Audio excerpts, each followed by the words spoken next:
প্রিয় শিক্ষার্থী বন্ধুরা, আসসালামু আলাইকুম। অ্যাকাউন্টিং ক্লাসে স্বাগত জানাচ্ছি। আমি সোহেল রানা। আজ আমি আবারও আপনাদের সামনে হাজির হয়েছি নতুন একটি ভিডিও নিয়ে।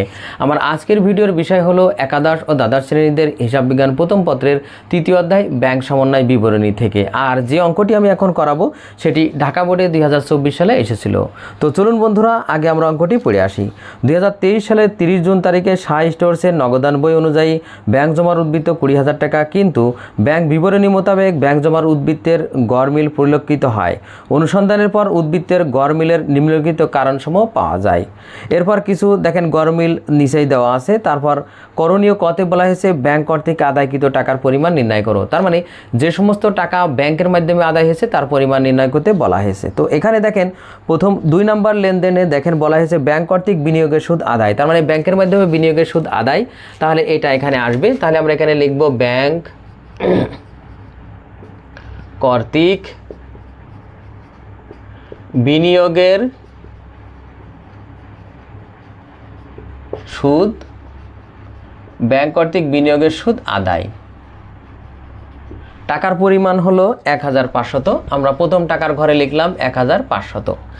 এবার দেখেন 4 নম্বর লেনদেনে বলা হয়েছে যে দেনাদার কর্তৃক সরাসরি ব্যাংকে জমা 4,000 টাকা। তার মানে আমাদের একজন দেনাদার ছিল, তিনি আমাদের ব্যাংকের অ্যাকাউন্টে জমা দিয়ে গেছেন। তার মানে এটাও ব্যাংক কর্তৃক আদায়। তাহলে আমরা এখানে লিখব দেনাদার কর্তৃক সরাসরি ব্যাংকে জমা। দেনাদার কর্তৃক সরাসরি ব্যাংকে জমা। তো দেনাদার কর্তৃক সরাসরি ব্যাংকে জমা 4,000 টাকা আমরা প্রথম টাকার ঘরে লিখলাম। এবার দেখেন 5 নম্বর লেনদেনে বলা হয়েছে মঞ্জুরকৃত সুদ। তার মানে আমার ব্যাংকে যে টাকা আছে সেই টাকার উপর ব্যাংক আমাদেরকে সুদ দিয়েছে। তো এই সুদটা ব্যাংক আমাদের বাড়িতে বয়ে দিয়ে যাবে না, এটা আমার ব্যাংকে যে অ্যাকাউন্ট আছে সেই অ্যাকাউন্টের সাথে যোগ করে দেবে। তার মানে এটাও ব্যাংক কর্তৃক আদায়ই ধরে নেব, তাই এটাও আমাদের আসবে। আমরা এখানে লিখব ব্যাংক কর্তৃক মঞ্জুরকৃত সুদ বা ব্যাংক মঞ্জুরকৃত সুদ। ব্যাংক মঞ্জুরকৃত সুদ। টাকার পরিমাণ 800 টাকা। এইবার আমরা যোগ করব, যোগ করলে আমরা এখানে পাচ্ছি হলো 6,300 টাকা। তাহলে আমাদের এখানে মোট 6,300 টাকা আমরা ক্লোজ করলাম। এটাই ছিল আমাদের ক প্রশ্নের উত্তর। এবার খতে দেখেন বলা হয়েছে 2, 4 ও 5 নম্বর দফা জাবেদা দাখিলা দাও। তো জাবেদা করতে হলে প্রথমে আমাদের ছক আঁকতে হবে জাবেদার। তো দেখেন জাবেদার ছকে থাকবে শাহ স্টোরসের জাবেদা, এরপর তারিখ, বিবরণ, খতিয়ান পৃষ্ঠা, ডেবিট টাকা, ক্রেডিট টাকা। আর যেহেতু আমরা 2023 সালের জুন মাসের 30 তারিখে লেনদেনগুলো করছি, তাই সকল জাবেদার একই তারিখ হবে। এরপরে আমরা পাশে সিরিয়াল নাম্বারটা লিখে দেবো, যে সিরিয়ালের জাবেদা করছি সেই সিরিয়াল। তো এখানে দেখেন আমাদের 2 নাম্বার এর জাবেদা করতে বলা হয়েছে। তো জাবেদা করতে হলে প্রথমে আমাদের পক্ষ বের করতে হবে ঠিক এইভাবে। দেখেন ব্যাংক কর্তৃক বিনিয়োগের সুদ আদায়। তো আমাদের মনের কাছে প্রশ্ন করে পক্ষ বা হিসাব খাত বের করতে হবে ঠিক এইভাবে। কি আদায়? বিনিয়োগের সুদ। তাহলে বিনিয়োগের সুদ একটি হিসাব। আর কিসের মাধ্যমে বিনিয়োগের সুদ আদায় করছি? ব্যাংকের মাধ্যমে। তাহলে ব্যাংক হিসাব আরেকটি পক্ষ বা হিসাব। তাহলে আমরা এখানে পক্ষ বা হিসাব খাত দুটি আগে লিখে নেব। একটি হলো ব্যাংক হিসাব, আরেকটি হলো কি বিনিয়োগের সুদ। তাহলে আমরা দুটি হিসাব আগে লিখে নেব এইভাবে, বিনিয়োগের সুদ হিসাব। এবার দেখেন আমাদের এই ব্যাংক হিসাব একটি সম্পদ, আর আমরা জানি সম্পদ বৃদ্ধি পেলে ডেবিট, হ্রাস পেলে ক্রেডিট। এই লেনদেনের ফলে আমাদের ব্যাংক নামক সম্পদ বৃদ্ধি পাচ্ছে, তাই এখানে ব্যাংক হিসাব ডেবিট। আরেকটি পক্ষ যে বিনিয়োগের সুদ, আমরা জানি বিনিয়োগের সুদ একটি আয় হিসাব, আর আয় বৃদ্ধি পেলে ক্রেডিট, হ্রাস পেলে ডেবিট। এই লেনদেনের ফলে যে বিনিয়োগের সুদ আয় সেটাও বৃদ্ধি পাচ্ছে, আর আমরা জানি আয় বৃদ্ধি পেলে কি হবে? ক্রেডিট। তাই এখানে বিনিয়োগের সুদ ক্রেডিট। টাকা হবে 1,500। তার মানে ডেবিটের ঘরে ডেবিট টাকা আর ক্রেডিটের ঘরে ক্রেডিটের টাকাটা আমরা লিখলাম। এবার ব্যাখ্যা লিখব। দেখেন যে ব্যাংক কর্তৃক বিনিয়োগের সুদ আদায়, আমরা এখানে লিখলাম ব্যাংক কর্তৃক বিনিয়োগের সুদ আদায়। তো এটা ছিল আমাদের 2 নাম্বার লেনদেনের জাবেদা। এবার আমরা 4 নাম্বার লেনদেনের জাবেদা করব। 4 নম্বরে বলা হয়েছে যে দেনাদার কর্তৃক সরাসরি ব্যাংকে জমা। তার মানে মনে রাখবেন দেনাদার কর্তৃক সরাসরি ব্যাংকে জমা যে কথা, ব্যাংকের মাধ্যমে দেনাদারের কাছ থেকে দেনাদারের নিকট থেকে আদায় সেই একই কথা। তাহলে আমাদের এখানে আগে পক্ষ বের করতে হবে যে কার কাছ থেকে আদায় করা হলো, দেনাদারের কাছ থেকে। কিসের মাধ্যমে আদায় করছি, ব্যাংকের মাধ্যমে। তাহলে দেনাদার একটি পক্ষ, ব্যাংক হিসাব একটি পক্ষ। কার কাছ থেকে আদায় করছি, দেনাদারের কাছ থেকে, তাহলে দেনাদার একটি পক্ষ। আর ব্যাংকের মাধ্যমে যেহেতু আদায় করছি তাহলে ব্যাংক হিসাব একটি পক্ষ। তাহলে আমরা এখানে পক্ষ দুটি আগে লিখে নিলাম, একটি হলো ব্যাংক হিসাব আর একটি হলো কি দেনাদার হিসাব। এবার দেখেন আমাদের দেখতে হবে ব্যাংক হিসাব কি সম্পদ, আর এই লেনদেনের ফলে আমাদের এই যে সম্পদ বৃদ্ধি পেলে ডেবিট, হ্রাস পেলে ক্রেডিট। আর এই লেনদেনের ফলে আমাদের ব্যাংক নামক সম্পদ বৃদ্ধি পাচ্ছে, তাই এখানে ব্যাংক হিসাব ডেবিট। আর দেনাদার আমাদের সম্পদ, আর আমরা এও জানি দেনাদার সম্পদ বৃদ্ধি পেলে ডেবিট, হ্রাস পেলে ক্রেডিট। যেহেতু আমরা দেনাদারের কাছ থেকে টাকা পাচ্ছি, তার মানে আমাদের দেনাদার হ্রাস পাচ্ছে, তার মানে সম্পদ হ্রাস পেলে কী হয়, ক্রেডিট। তাহলে এখানে দেনাদার হিসাব ক্রেডিট, টাকা হবে 4000 টাকা। ডেবিটের ঘরে ডেবিট টাকা আর ক্রেডিটের ঘরে ক্রেডিটের টাকাটা আমরা লিখলাম। আর ব্যাখ্যায় লাগবো দেনাদার কর্তৃক সরাসরি ব্যাংকে জমা। দেনাদার কর্তৃক সরাসরি ব্যাংকে জমা। এটা ছিল আমাদের 4 নম্বর লেনদেনের জাবেদা। এবার দেখেন 5 নম্বরে বলা হয়েছে ব্যাংক ধার্যকৃত চার্জ। তার মানে আমরা প্রতিনিয়ত ব্যাংকে যে লেনদেনগুলো করি তার জন্য একটা ব্যাংক চার্জ কাটে, সেই চার্জটা আমার ব্যাংকে যে টাকা আছে তার থেকে কেটে নেয়। তাহলে আমাদের এখানে পক্ষ বের করতে হবে ঠিক এইভাবেই, ব্যাংক ধার্যকৃত চার্জ। তার মানে ব্যাংক কী ধার্য করলো, চার্জ। তাহলে ব্যাংক চার্জ হিসাবে একটি পক্ষ। আর ব্যাংক চার্জ যেহেতু ব্যাংকের অ্যাকাউন্ট থেকে কেটে নেওয়া হয়, তাহলে আমার ব্যাংকের সম্পদ হ্রাস পাচ্ছে, তার মানে আরেকটি পক্ষ হলো ব্যাংক হিসাব। তাহলে আমরা এখানে পক্ষ দুটি আগে এখানে লিখে নেব, একটি হলো ব্যাংক চার্জ হিসাব, আরেকটি হলো ব্যাংক হিসাব। আমরা দুটি হিসাব খাত আগে এখানে লিখে নিলাম। এবার দেখেন ব্যাংক চার্জ একটি খরচ, আর আমরা জানি খরচ বৃদ্ধি পেলে ডেবিট আর হ্রাস পেলে ক্রেডিট। আমাদের এই লেনদেনের ফলে ব্যাংক চার্জ নামক একটি খরচ বৃদ্ধি পাচ্ছে, তাই এখানে ব্যাংক চার্জ ডেবিট। আরেকটি পক্ষ হলো ব্যাংক হিসাব, আমরা জানি ব্যাংক হিসাব একটি সম্পদ, বৃদ্ধি পেলে ডেবিট, হ্রাস পেলে ক্রেডিট। যেহেতু ব্যাংক থেকে আমার ব্যাংক অ্যাকাউন্ট থেকে চার্জ বাবদ কেটে নিচ্ছে, তার মানে আমার ব্যাংকের টাকা হ্রাস পাচ্ছে, সেই কারণে আমার এখানে ব্যাংক হিসাব, তার মানে সম্পদ হ্রাস পাচ্ছে, ক্রেডিট। আর এখানে টাকা হবে কত, 300 টাকা। আমরা ডেবিটের ঘরে ডেবিট টাকা, ক্রেডিটের ঘরে ক্রেডিট টাকা লিখে নিলাম। আর লাগবো যেহেতু ব্যাংক চার্জ ধার্য করলো, যেহেতু না লিখলেও হয়, ব্যাংক চার্জ হিসাবভুক্ত করা হলো বা ধার্য করলো, একই কথা। এবার দেখেন 5 নম্বর লেনদেনের আরেকটা লেনদেন আছে যে ব্যাংক কর্তৃক মঞ্জুরকৃত সুদ। তার মানে আমাদের যে ব্যাংকে টাকা আছে সেই ব্যাংকের উপর ব্যাংক আমাদেরকে সুদ দিয়েছে, তো এই সুদটা ব্যাংক আমাদের বাড়িতে বইয়ে দিয়ে যাবে না, এটা আমার ব্যাংকে যে অ্যাকাউন্ট আছে সেই অ্যাকাউন্টের সাথে যোগ করে দেবে। তাহলে ব্যাংক আমাদের কি দিল, ব্যাংক সুদ দিল। আর যেহেতু এটা ব্যাংক অ্যাকাউন্টের সাথে যোগ করে দিল, তাহলে আরেকটি পক্ষ হবে এখানে ব্যাংক হিসাব। তাহলে আমরা হিসাব দুটি আগে এখানে লিখে নেব, একটি হলো ব্যাংক হিসাব,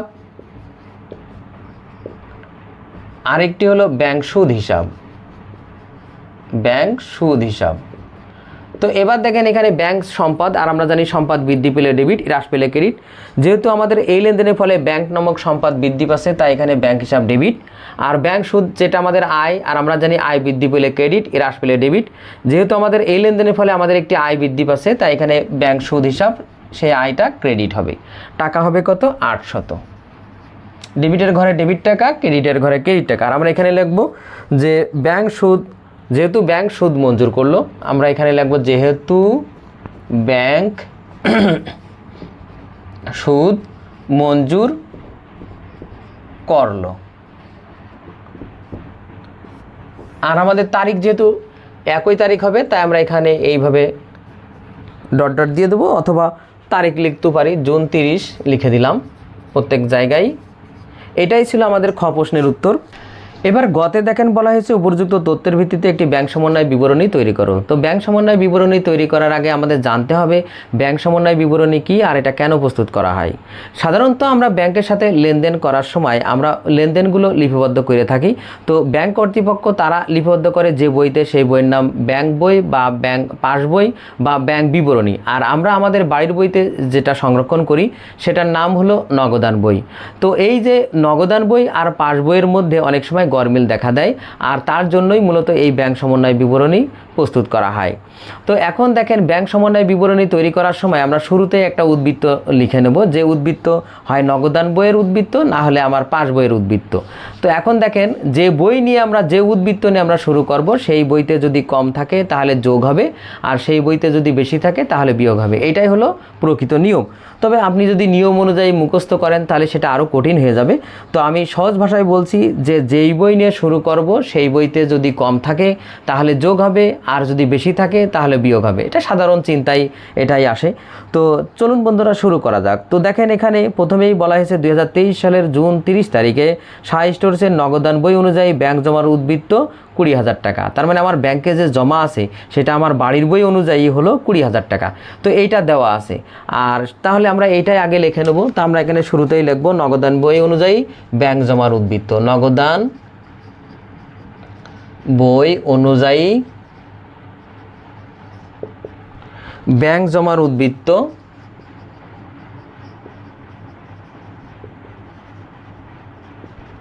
নগদান বই অনুযায়ী ব্যাংক জমার উদ্বৃত্ত 20,000 টাকা। এটা আমরা শেষ টাকার ঘরে লিখব। এবার দেখেন এই টাকার সাথে আমাদের কিছু আইটেম যোগ হবে আর কিছু আমাদের কি হবে, বিয়োগ হবে। তাই আমি এখানে যোগ লিখলাম আর নিচেই বিয়োগ বলে লিখলাম, কারণ কিছু যোগ হবে কিছু বিয়োগ হবে। তো এবার দেখেন কোনগুলো যোগ হবে, যদি আমাদের এই নগদান বই অনুযায়ী কোনো লেনদেনের ফলে যদি নগদান বইতে বেশি থাকে তাহলে বিয়োগ, আর যদি কম থাকে তাহলে যোগ। তো দেখেন কিভাবে সেটা দেখেন, 1 নম্বর লেনদেনে বলা হয়েছে 8,000 টাকা ও 5,000 টাকা দুটি চেক ইস্যু করা হয়েছে। তার মানে আমরা কাউকে চেক দিয়েছি, একটা হলো 8,000 টাকা আর একটা হলো 5,000 টাকা। যখনই আমরা চেকটা দিয়েছি তখনই আমার বাড়ির বইতে কি করেছি, বিয়োগ করেছি, কারণ আমরা ধরে নিয়েছি তিনি আমার ব্যাংক থেকে এই টাকাটা তুলে নেবে খুব দ্রুতই। কিন্তু দেখেন কিন্তু 31 ডিসেম্বর তারিখের মধ্যে পরিশোধের জন্য ব্যাংকে 8,000 টাকার চেকটি উপস্থাপিত হয়েছে। মানে আমরা যে দুটা চেক দিয়েছিলাম তার মধ্যে 8,000 টাকার চেকটি ব্যাংক থেকে তোলা হয়েছে, মানে তারা তুলে নিয়েছে, আর বাকি 5,000 টাকার চেক এখনও তুলে নেয়নি। তাহলে আমার বাড়ির বইতে আমরা কি বিয়োগ করছিলাম, কিন্তু 5,000 টাকার চেক যেহেতু সে তুলে নেয়নি, তাহলে এই 5,000 টাকার চেক আমার ব্যাংকে কি আছে, বেশি আছে। তাহলে ব্যাংকের বইতে বেশি আছে, নগদান বইতে কম আছে। যেহেতু আমরা নগদান বই অনুযায়ী করছি, নগদান বইতে যেহেতু কম আছে, তাই এটা নগদান বইতে কি হবে, যোগ হবে। আমরা এখানে 1 নম্বর সিরিয়াল দিয়ে আমরা লিখব যে ইস্যুকৃত চেক পরিশোধের জন্য ব্যাংকে উপস্থাপিত হয়নি। তাহলে আমরা লিখলাম ইস্যুকৃত চেক পরিশোধের জন্য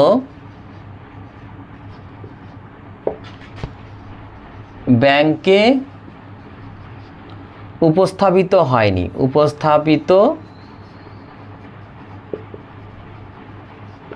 হয়নি, এবার দেখেন পরে 2 নম্বরে বলা হয়েছে ব্যাংক কর্তৃক বিনিয়োগের সুদ আদায়। তার মানে ব্যাংক আমাদের বিনিয়োগের সুদ আদায় করেছে। তার মানে ব্যাংক যখনই বিনিয়োগের সুদ আদায় করেছে তখন আমার ব্যাংকের অ্যাকাউন্টের সাথে কি করেছে, যোগ করে দিয়েছে, কিন্তু যা নগদান বইতে লেখা হয়নি। কিন্তু আমাদের বাড়ির বইতে আমরা এটা লিখিনি। তো বাড়ির বইতে লিখলে কি করতাম, যোগ করতাম। তাহলে বাড়ির বইতে এখন যেহেতু লেখা হয়নি তার মানে যোগ করা হয়নি, তার মানে কম আছে, তাহলে এটাও কি করতে হবে, যোগ করতে হবে। তাহলে আমরা এখানে 2 নম্বর সিরিয়াল দিয়ে লিখব যে ব্যাংক কর্তৃক বিনিয়োগের সুদ আদায়, ব্যাংক কর্তৃক বিনিয়োগের সুদ আদায়। তো দেখেন আমাদের টাকা হবে কত, আগেরটা 5,000, যে 5,000 টাকা ব্যাংকে উপস্থাপিত হয়নি, আর পরেরটা হলো 1,500 টাকা। আমরা প্রথম টাকার ঘরে লিখে নিলাম। এবার দেখেন 3 নম্বর লেনদেনে বলা হয়েছে যে আদায়ের জন্য ব্যাংকে জমাকৃত চেক 3,000 টাকা যা ব্যাংক কর্তৃক আদায় হয়নি। তার মানে আমরা একটা চেক পেয়েছিলাম কোনো এক ব্যক্তির কাছ থেকে বা দেনাদারের কাছ থেকে, ওই চেকটা আমরা আদায়ের জন্য ব্যাংকে জমা দিয়েছিলাম। তার মানে হলো যে যার কাছ থেকে চেকটা পেয়েছিলাম তার অ্যাকাউন্ট থেকে কেটে আমার অ্যাকাউন্টে যোগ করে দেবে ব্যাংক, কিন্তু বলা হয়েছে ব্যাংক কর্তৃক আদায় হয়নি। তার মানে ব্যাংক এই কাজটা করতে পারিনি। তার মানে আমরা যখন আদায়ের জন্য জমা দিয়েছিলাম তখন নিশ্চয়ই আমরা বাড়ির বইতে কি করেছিলাম, যোগ করেছিলাম। যেহেতু ব্যাংক আদায় করতে পারিনি তার মানে ব্যাংক এখনো যোগ করিনি, তাহলে ব্যাংকের বইতে কি আছে, কম আছে, আর আমার বাড়ির বইতে কি আছে, বেশি আছে। যেহেতু আমি বাড়ির বই নিয়ে করছি আর আমার বাড়ির বইতে বেশি আছে, তাই এখানে কি করতে হবে, বেশি থাকলে বিয়োগ। তাহলে আমরা এখানে বিয়োগ করব। আমরা 1 নম্বর সিরিয়াল দিয়ে আমরা এটা করব। মনে রাখবেন এখানেও সিরিয়াল অনুযায়ী 1 2 3, এখানেও সিরিয়াল অনুযায়ী 1 2 3ই আমরা দেব, তবে লেনদেনের সিরিয়াল নাম্বারটা দিলেও হবে। তাহলে আমরা এখানে লিখব জমাকৃত চেক ব্যাংক কর্তৃক আদায় হয়নি, জমাকৃত চেক ব্যাংক কর্তৃক আদায় হয়নি। তো জমাকৃত চেক ব্যাংক কর্তৃক আদায় হয়নি কত? 3000 টাকা। আমরা এখানে প্রথম টাকার ঘরে 3000 লিখলাম। এটা ছিল আমাদের 3 নাম্বার লেনদেন। এরপরে দেখেন 4 নম্বরে বলেছে দেনাদার কর্তৃক সরাসরি ব্যাংকে জমা। তার মানে আমাদের একজন দেনাদার ছিল, তিনি আমাদের ব্যাংকে টাকাটা জমা দিয়ে দিয়েছে, মানে আমার ব্যাংক অ্যাকাউন্টে জমা দিয়েছে। তার মানে কি আমার ব্যাংকে অলরেডি যোগ হয়ে গেল। কিন্তু আমরা নগদান কি বলা হয়েছে? নগদান বইতে লেখা হয়নি। তার মানে আমার বাড়ির বইতে আমরা এখনও যোগ করিনি। তার মানে বাড়ির বইতে কি আছে? কম আছে। তাহলে কি হবে? এখন যোগ করতে হবে। তাহলে আমরা এখানে লিখব কি, যে ব্যাংক দেনাদার 3 নাম্বার সিরিয়ালতে আমরা লিখব দেনাদার কর্তৃক সরাসরি ব্যাংকে জমা। দেনাদার কর্তৃক সরাসরি ব্যাংকে জমা কত টাকা? 4000 টাকা। তাহলে আমরা এখানে 4000 টাকা প্রথম টাকার ঘরে লিখলাম। এটা ছিল আমাদের 4 নাম্বার লেনদেন। এবার দেখেন 5 নম্বরে বলা হয়েছে, 5 নম্বরে 2টা লেনদেন আছে, ব্যাংক কর্তৃক ধার্যকৃত চার্জ। তার মানে আমরা ব্যাংকে লেনদেন করার ফলে ব্যাংক কিছু খরচ বাবদ কেটে নেয়। তো ব্যাংক আমার হিসাব থেকে কেটে নেওয়া মানে কি, আমার ব্যাংকে যে টাকা আছে সেটা ব্যাংক সেখান থেকে ব্যাংক বিয়োগ করে নিল, তার মানে কমায় নিল। তাহলে আমার এরপরে দেখেন যেটা নগদানভুক্ত হয়নি, কিন্তু আমার বাড়ির বইতে যে আমরা হিসাবভুক্ত করব, অর্থাৎ বাড়ির বইতেও বিয়োগ করব, সেটা আমরা করিনি। তার মানে কি, বাড়ির বইতে বেশি আছে। তাহলে আমাদের বাড়ির বইতে বেশি থাকলে কি হবে? বিয়োগ হবে। তাহলে আমরা এখানে 2 নাম্বার সিরিয়াল দিয়ে লিখব যে ব্যাংক ধার্যকৃত চার্জ, ব্যাংক ধার্যকৃত চার্জ। তার মানে ব্যাংক আমাদের ব্যাংক অ্যাকাউন্ট থেকে কেটে নিল। তাহলে আমরা বাড়ির বইতে যেহেতু বিয়োগ করিনি, বাড়ির বইতে বেশি আছে, সেই কারণে আমরা এখন বিয়োগ করলাম কত টাকা? 300 টাকা। এবার দেখেন সর্বশেষ যেটা, যে মঞ্জুরকৃত সুদ 800 টাকা। তার মানে ব্যাংক আমাদেরকে সুদ দিল। তার মানে আমার যে অ্যাকাউন্ট আছে ব্যাংকে, সেই টাকার সাথে ব্যাংক যোগ করে দিল, কিন্তু নগদানভুক্ত হয়নি। তার মানে কি, আমরা এখনও আমার বাড়ির বইতে সেটা লিপিবদ্ধ করিনি। তো বাড়ির বইতে লিপিবদ্ধ করলে কি করতাম? যোগ করতাম। যেহেতু ব্যাংক আমাদেরকে দিয়েছে, তার মানে ওইটাই আমরা আমাদের বাড়ির বইতেও কি করতাম? আমরা যোগ করতাম, যেহেতু ব্যাংক যোগ করেছে, কিন্তু সেটা করা হয়নি। তার মানে যেহেতু বাড়ির বইতে যোগ করা হয়নি, তার মানে কি বাড়ির বইতে কম আছে। তাহলে এখন আমরা কি করব? সেটা যোগ করব। তাহলে আমরা এখানে লিখব কি, ব্যাংক মঞ্জুরকৃত সুদ, ব্যাংক মঞ্জুরকৃত সুদ। তো ব্যাংক মঞ্জুরকৃত সুদ কত টাকা? 800 টাকা। আমরা এবার কি করব? এই টাকাগুলো যোগ করব। যোগ করলে আমরা এখানে পাচ্ছি হলো 4 আর 5 9 11 11,300 টাকা। তাহলে আমাদের এখানে 11,300 টাকা আমরা এই 20,000 টাকার সাথে আমরা কি করব? যোগ করব। যোগ করলে হয় আমাদের এখানে 31,300 টাকা। আর বিয়োগের ক্ষেত্রে আমাদের 2টা আইটেম আছে, 3000 আর 300। তার মানে 3,300 টাকা। এই 3,300 টাকা আমরা এখানে 31,300 থেকে বাদ দেব। তার মানে আমাদের এখানে হবে 28,000 টাকা। তার মানে এইটা হলো আমাদের ব্যাংক বই অনুযায়ী ব্যাংক জমার উদ্বৃত্ত, মানে পাস বই অনুযায়ী ব্যাংক জমার উদ্বৃত্ত। মনে রাখবেন, নগদান বই অনুযায়ী যদি আমরা অঙ্ক করি, তাহলে যে উত্তরটা বের হবে তার বিপরীত, তার মানে পাস বই অনুযায়ী। তাহলে আমরা ব্যাংক বিবরণী বই বা পাস বই যাই লেখেন, আমরা এখানে লিখলাম ব্যাংক বিবরণী অনুযায়ী ব্যাংক জমার উদ্বৃত্ত, অনুযায়ী ব্যাংক জমার উদ্বৃত্ত। তারপরে আমরা এটা ক্লোজ করে দেব। এটাই ছিল আমাদের গ প্রশ্নের উত্তর। তো ছাত্রছাত্রী বন্ধুরা, আজ এই পর্যন্তই। আমার ভিডিওটি কেমন হলো অবশ্যই কমেন্ট করে জানাবেন। যদি ভিডিওটি ভালো লেগে থাকে অবশ্যই ভিডিওতে একটি লাইক দেবেন। এছাড়াও অন্যান্য বন্ধুদের দেখার সুযোগ করার জন্য অবশ্যই ভিডিওটি শেয়ার করবেন। আর আমার চ্যানেলে আপনি নতুন হয়ে থাকলে অবশ্যই আমার চ্যানেলটি সাবস্ক্রাইব করবেন। সবাইকে ভিডিওটি দেখার জন্য ধন্যবাদ। আল্লাহ হাফেজ।